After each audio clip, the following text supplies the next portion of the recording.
Hello, my name is Azize Engin, and this is my pre-calculus project for National University Pre-Calculus Semester 1.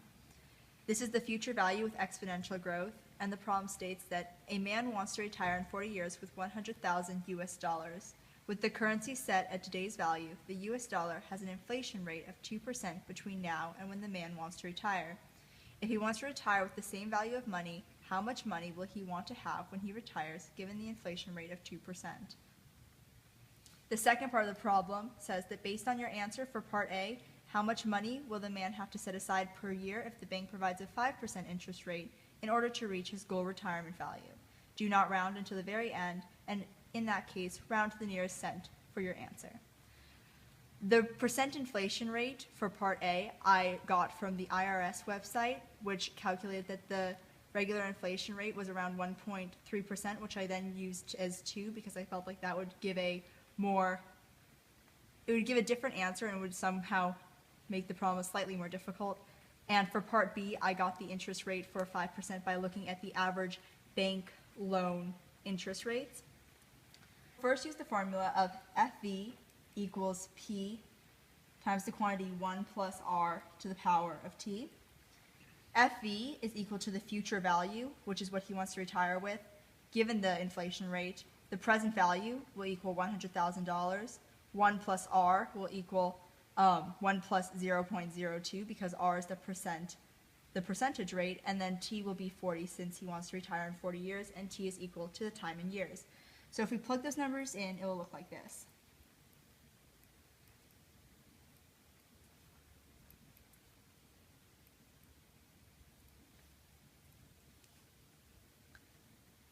Just solving this equation, we can then go to FV equals 100,000 times the quantity, 1.02 to the power of 40. Getting your calculator out, you can then solve this problem by just doing 0.02 to the power of 40, which is equal to 2.208039664, and it goes on. So keeping that in my calculator, I will then multiply by $100,000 to make sure I get the most precise answer, which this then gives you FV, which equals 220,803 with 97 cents. So this is the answer to part A. You can solve this in different ways, but for part B, you will use a different equation because this is per year rather than merely looking at the present value. So for this one, we'll use the equation of FV equals R times the quantity 1 plus R to the power of T minus 1, the whole thing over R.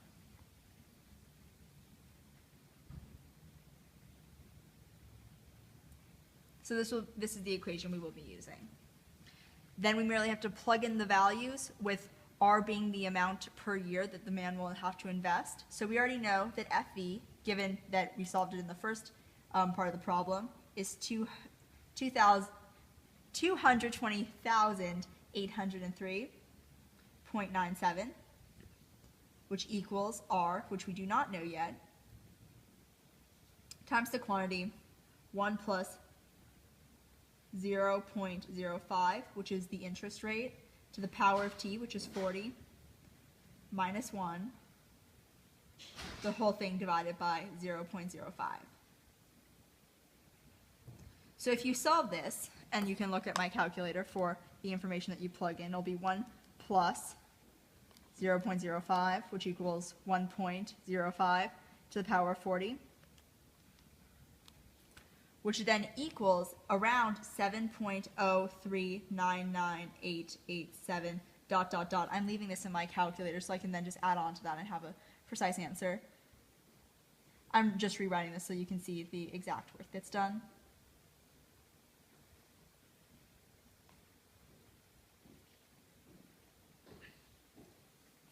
You will then subtract 1, which equals 6.0399887, 88712, which is the same answer as this, it's just replacing the 7 with a 6. And then if you divide that by 0.05, sorry, you will get an answer of R times 120.7997742. Again, I'm leaving this in my calculator just to have the most precise answer. It also says in the directions to not round until the very end. Then you will divide the 220,803.97 by this number, which will just be 220,803.97 divided by 120, or since it's already in my calculator, just the answer, and then you can just say plus 00, since I accidentally had extra space, which will give you an answer of R, which is approximately 1827.85. Of course, this decimal does go on, but I am rounding to the nearest cent. So this, using an equation, is how you will find R. The second way that you can find R in this for part B is to graph the equation. We already know that this entire value will equal 120.7997742. So I've plugged that value into my equation and substituted R for X. And so you can graph that. This is linear because it is increasing in a linear slope. You can then go to your second graph, which will pull up the data table. I have already scrolled down to the value which I have already calculated, but if you have not done that, then you can merely go to your second table set, which you can then go to table TBL, and you can change the actual unit at which your table increases. So you can skip to that number and then go back and find a precise value. So I used 100 to get to this number, and then I went back and changed it to 0.1 so that I could calculate the precise value. So right now you're looking at the table set of the equation. Right now X is, for the first value, it's 1827.8, and since I changed it to 0.01, that would be 8.5, I'm pretty sure, or 8.4. We can go to 8.4 first. So if you look at 8.4, it would be 220795, which is just slightly below the actual number that is required. So since you're rounding to the nearest cent, you can just locate the 127.85 on the calculator, and if you then look over, it will equal the correct number. So looking at the calculator, graphing it using y equals, plugging in the value that you can calculate through this, just for the initial part, the 1 plus r to the power of t minus 1, the whole thing divided by lowercase r, then you can calculate the number that you'll then multiply by r, plug that into your calculator, go to second graph, find the table, and then find the exact value, which will again be 1,827.85. The third way you can solve this, so the second way is using a graph. I'll write this out for you. Plugging in y equals 120.7997742 x. And this will give you, when y equals 220,803.97, using your data set, you can then find that x is equal to 1827.85. That's the second way. The third way, if you aren't comfortable changing the data set so much that you don't want to just change it by a tenth of a point, you can also use a data table. So if I went back to the table set and changed this to 0.1, let's say, so 0.10 is now my increase in the x values, you can find that 1.27 is close, so the value will be between 1827.7 and 1827.9. So you can then plug that into a data table.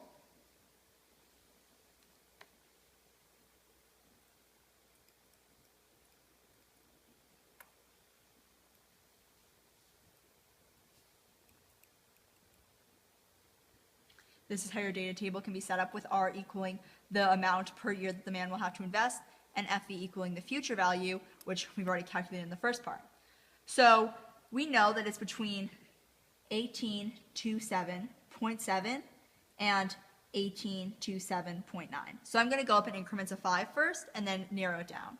So 1827.7, 1827.9.75, sorry, 1827.8, 1827.85, 1827.90. So if we begin, we have already calculated this value, and so I am merely going to plug in the 120.79997742 and multiply it by this number that I'm testing, which is 1827.7. And I'm not going to write this out each time, but you can just remember that you keep on multiplying this number and merely changing the number that is currently in the parentheses. So that will be, if you calculate it, 120.7997742 times 1827.7, which will give you 220785.75.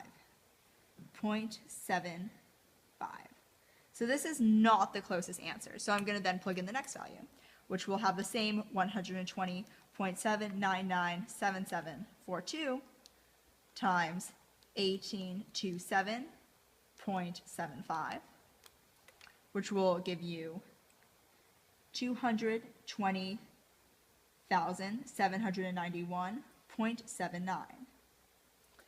We're still slightly off, so I'm then going to go and plug in the rest of the values, which are 120.7997742 times the quantity 1827.8, and for that I get 220,797.83. So we're still getting slightly larger, but we're still not close enough yet. Then I'll plug in repeating the same initial value, which is 120.7997742, multiplying by 1827.85. And this gives me a very close answer, which is 220,803.87. So the initial answer is 0.97. So I'm going to then, I can already cross this out because I know that looking at the past increases that this will be over. So I can just then plug in 1827.86, which is then how you have to begin increasing by the 100th of a point rather than the 10th of a point. And I'll repeat the calculation, changing the 1,827 from an 0.85 to a 0.86.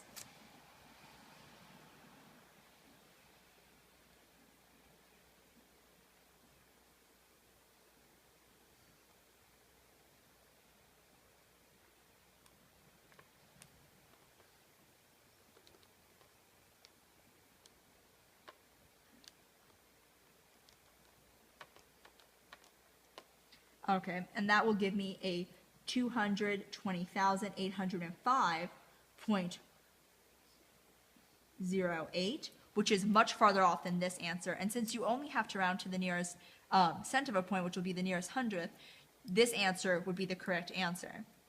So merely plugging in the values that are closest, and even if you did not feel comfortable graphing, you could plug in an increase of values starting at what you believed would be the correct answer, let's say 1,000, then increasing by 100, and then narrowing it down by going by tenths, fives, the individual units, and then going into tenths and hundredths. But merely looking at this graph, you can then see that this relates back to this number, and since it does not go any further to the thousandth or to the 4 decimal points, you can conclude that the R value will have to be 1,827.5. So those are the 3 ways that you can solve this problem. Looking back at the problem, we have completed all of the answers, figuring out that for part A, the answer was 220,803.97, and for the second part, 1,827.85. I hope this helped, and thank you.